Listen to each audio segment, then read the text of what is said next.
J'adore le jardinage. Tant qu'à faire, autant le faire dans les meilleures conditions. Comme on le dit couramment, la terre est basse. Alors j'ai décidé aujourd'hui de jardiner 100% plaisir. Je vous propose que nous réalisions un petit potager avec un minimum d'effort et un maximum de confort et de plaisir. J'ai découvert dans une jardinerie botanique ce potager urbain Estera Garden en fer galvanisé d'une jolie couleur anis. Il mesure 60 cm de côté et 84 cm de haut. Le fond est percé au centre d'un trou qui va permettre l'évacuation de l'excédent d'eau, ce qui permet de travailler debout sans risque de se faire mal au dos. Vous pouvez l'installer aisément sur un balcon ou dans un petit jardin comme ici, pour un décor élégant et gourmand. Le potager Estera Garden se caractérise par un cloisonnement intérieur qui renforce sa rigidité, mais qui compose aussi 4 micro-jardins que nous allons pouvoir planter différemment. Mais nous allons renforcer le drainage avec une couche de billes d'argile expansée.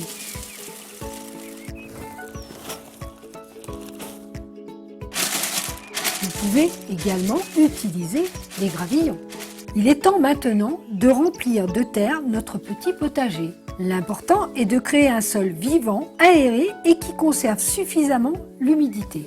J'ai donc choisi un terreau de qualité professionnelle et spécifiquement destiné au potager. Ce terreau est composé de tourbe blonde, écorce composée, fumier de cheval, fibres de coco et enrichi de cornes et d'engrais organiques. Toutes les matières étant d'origine naturelle. Vous pouvez donc l'utiliser en culture biologique. Ça n'a pas l'air, mais je viens de mettre quand même 3 sacs de 40 litres de terreau. Mon petit potager est enfin prêt pour recevoir ses petits légumes. Je vais y installer un chou rouge qui sera récolté au printemps prochain. Je vais aussi me faire plaisir avec un pied de tomate que je vais pouvoir picorer jusqu'aux premières gelées. Quelques salades à croquer dès l'automne. Et pour occuper idéalement l'espace restreint de mon petit potager, je sème quelques radis que nous croquerons dans un petit mois. Pour bien disperser les graines de manière régulière, j'utilise un petit semoir, un accessoire bien pratique que je vous recommande.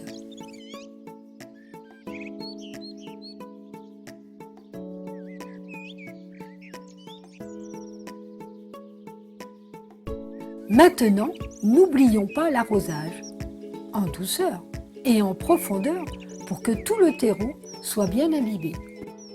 Et voici un petit jardin qui n'attend plus que les gourmands. Il est mignon, n'est-ce pas?